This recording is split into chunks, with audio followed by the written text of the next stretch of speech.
नमस्कार, मैं हूं मणिकांत और आप देख रहे हैं दर्शन न्यूज। दर्शन न्यूज लगातार 8 विधानसभा में जो भावी प्रत्याशी हैं या वहां के जो विधायक हैं उनसे आपको रूबरू कराने का काम कर रहे हैं। इसी कड़ी में 8 विधानसभा में एक विधानसभा क्षेत्र ऐसा है जहां कांग्रेस के उम्मीदवार काफ़ी जी तोड़ मेहनत कर रहे हैं और इनका दावा है कि यह सीट जो है कांग्रेस की झोली में जा रही है, चूँकि इनके पार्टी के सुप्रीमो के आदेश से ही इस क्षेत्र में ये दौरा कर रहे हैं और इनका ये साफ तौर पर कहना है कि पार्टी सुप्रीमो के आदेश पर ही ये क्षेत्र में आए हैं। आइए आपको रूबरू कराते हैं डॉक्टर उत्सव से, जो रघुनाथपुर विधानसभा क्षेत्र से अपनी दावेदारी कर रहे हैं। बहुत बहुत स्वागत चैनल में। धन्यवाद। सबसे पहले मैं धन्यवाद करना चाहूँगा आपके न्यूज़ चैनल दर्शन न्यूज़ को कि जिसने मुझे मौका दिया कि मैं अपनी बात अपने क्षेत्र के लोगों तक पहुँचा सकूँ, आपके माध्यम से एक बड़ी जनता तक पहुँच सकूँ। उत्सव जी, जिस पार्टी से आप बिलोंग करते हैं, क्या लगता है सीवान जिले में जब आए हैं तो क्या अस्तित्व है पार्टी का आपके? देखिए, रघुनाथपुर क्षेत्र कांग्रेस पार्टी के लिए उसी तरह है जैसे फूलपुर संसदीय क्षेत्र है जहाँ से नेहरू जी लड़ा करते थे। रघुनाथपुर क्षेत्र मौलाना मजरुल्लाह का घर है। ये वही मजरुल्लाह है जिन्होंने बिहार प्रदेश कांग्रेस कमेटी को बनाया, पहले संस्थापक अध्यक्ष रहे और कांग्रेस को एक ऊंचाइयों तक ले गए। तो रघुनाथपुर सीट बहुत ही महत्वपूर्ण सीट है कांग्रेस के लिए और कांग्रेस के आदेश से ही मैं आया हूँ और कांग्रेस का पूरा इस बार जोर रघुनाथपुर पे है और इस बार रघुनाथपुर से कांग्रेस टिकट देगी और कांग्रेस से मैं चुनाव लड़ूंगा रघुनाथपुर से। आप ये कहना चाहते हैं कि रघुनाथपुर सीट जो है वो कांग्रेस के झोली में जाएगी 100%? जी, ये बिल्कुल तय है कि रघुनाथपुर से कांग्रेस इस बार लड़ेगी। लेकिन क्या आपको नहीं लगता कि जिले में आपका संगठन है वो काफ़ी मजबूत है? देखिए, संगठन अपने स्तर से काम कर रहा है, संगठन लगातार लोगों को जोड़ने का काम कर रहा है। हमारा सदस्यता अभियान अभी चल रहा है, डिजिटल सदस्यता अभियान।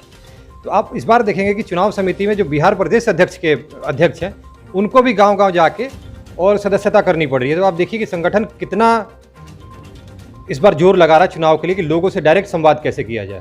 लेकिन जो हम देखते हैं चुनावी दौरा हम कर रहे हैं 8 विधानसभा क्षेत्र में, कहीं कोई कांग्रेस के भावी प्रत्याशी नहीं दिख रहे हैं, बाकी सारे पार्टियों को दिखते हैं। तो मैंने ये सवाल किया, क्या आपको लगता है कि सीवान में आपकी पार्टी मजबूत है?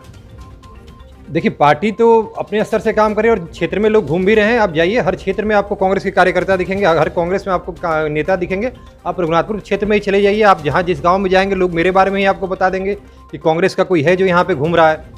तो ऐसा नहीं है कि कांग्रेस के भावी प्रत्याशी नहीं घूम रहे, कांग्रेस के भावी प्रत्याशी लगातार लोगों के बीच जा रहे हैं और लोगों तक अपनी बातों को पहुँचा रहे हैं। राहुल जी की जो भविष्य की नीतियाँ हैं उनको बता रहे हैं, तो लगातार हम लोगों के बीच बने हुए हैं। क्या लगता है कि जो विधानसभा क्षेत्र रघुनाथपुर विधानसभा क्षेत्र है वहाँ जो विकास होना चाहिए तो हो पाया? नहीं, रघुनाथपुर विकास की दौड़ में रघुनाथपुर बहुत ही पीछे छूट गया है।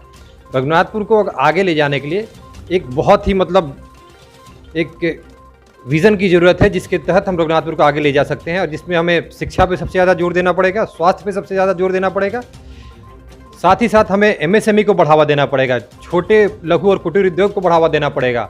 हमें आप रघुनाथपुर क्षेत्र को देखेंगे तो आप जहाँ से आप शुरू करेंगे, एक तरफ तो घाघरा है, तो मछलियों का बहुत ज़बरदस्त यहाँ पे व्यापार हो सकता है, लेकिन हमारे यहाँ वो भी नहीं हो पा रहा है। हमारे यहाँ आज भी मछलियाँ एक्सपोर्ट होके आती हैं। तो हमें यहाँ के जो लोकल चीज़ें हैं उन पे ज़्यादा जोर देना है ताकि हम ग्लोबल बन सकें। लेकिन जो स्थानीय विधायक है उनका कहना है कि क्षेत्र में उन्होंने बहुत सारे काम किए हैं, सारे सड़कों को दुरुस्त किया है, स्वास्थ्य, शिक्षा, बिजली के क्षेत्र में बहुत सारे काम किए हैं। देखिए, विधायक जी ने अपने स्तर पे बहुत ही अच्छा काम किया है, लेकिन सरकार की नाकामियों की वजह से विधायक जी के भी हाथ बंधे हुए हैं। विधायक जी बहुत कुछ कर नहीं सकते हैं क्योंकि सरकार उनकी नहीं है। सरकार में रहते तो शायद इससे बहुत ज़्यादा अच्छा कर सकते थे। उनसे जितना हो सका उन्होंने अपने स्तर पे बहुत ही अच्छा काम किया है और लगातार भविष्य की योजनाओं को बताते भी रहते हैं। क्या लगता है क्या करना बाकी रह गया है? बाकी तो देखिए, आप यहाँ पे स्वास्थ्य सेवाओं का हाल देख लीजिए, हॉस्पिटलों का हाल देख लीजिए, रघुनाथपुर का रेफरल अस्पताल देख लीजिए। आप कहीं भी बिल्कुल आपको सुविधाएँ नहीं मिलेंगी, आपको लगेगा कि आप खेत में खड़े हैं कहीं। आपको पूरे रघुनाथपुर क्षेत्र में कोई शिक्षा का कोई संस्थान नहीं मिलेगा। तो इन सब चीज़ों पे तो कुछ काम हुआ ही नहीं है और ये सिर्फ विधायक जी के बस की बात नहीं है। काफ़ी पहले आप ही पार्टी के विधायक रह चुके हैं वहाँ पर भी, शंकर दुबे जी। देखिए, दुबे जी के टाइम में ही रेफरल अस्पताल बना हुआ है, उसके बाद से वहाँ पे उसके बाद से उस रेफरल अस्पताल का कोई मरम्मत भी नहीं हुआ है। तो जब वो थे, जब उन्होंने बहुत ही अच्छा काम किया है, लेकिन उसके बाद पिछले 30 सालों में बद से स्थिति बदतर होती चली गई है। लेकिन आपकी पार्टी भी काफ़ी कमज़ोर हुई है बिहार में। देखिए, पार्टी कमज़ोर नहीं है, पार्टी लगातार मजबूत होते जा रही है और पार्टी उभर के आती। पार्टी का अगर कमज़ोर होती तो 41 सीटों में 27 सीटें नहीं जीत के आती। स्ट्राइक रेट देखिए आप पार्टी का, बाकी सारी पार्टियों से सबसे ज़्यादा स्ट्राइक रेट है पार्टी का। और इस बार पिछली बार हम 41 पे 27 जीत के आए थे। लोकसभा में हम 1 सीट जीत के आए, विपक्ष में सिर्फ 1 सीट है, वो भी कांग्रेस के पास है।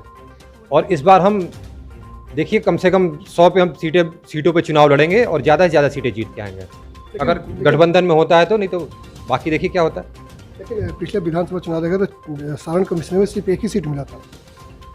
देखिए गठबंधन की भी कुछ अपनी मर्यादाएं होती हैं। गठबंधन में सिर्फ आपको एक ही जगह नहीं देखना होता है, गठबंधन में आपको एक ब्रॉडर प्रोस्पेक्ट देखना होता है कि आप ज़्यादा से ज़्यादा कैसे एक समान विचारधारा की पार्टियों को साथ ला सकते हैं। उसमें कुछ कुर्बानियाँ हर किसी को देनी पड़ती है, तो हो सकता है कुछ मजबूरियाँ रही हो गठबंधन की जिसकी वजह से सीट नहीं मिल पाई हो, लेकिन इस बार ऐसा कुछ नहीं है। लेकिन अभी आपका गठबंधन आरजेडी के साथ है बिहार में, आपके रघुनाथपुर से सिटिंग विधायक आरजेडी के ही हैं, तो क्या लगता है कि टिकट मिल पाएगा आपको?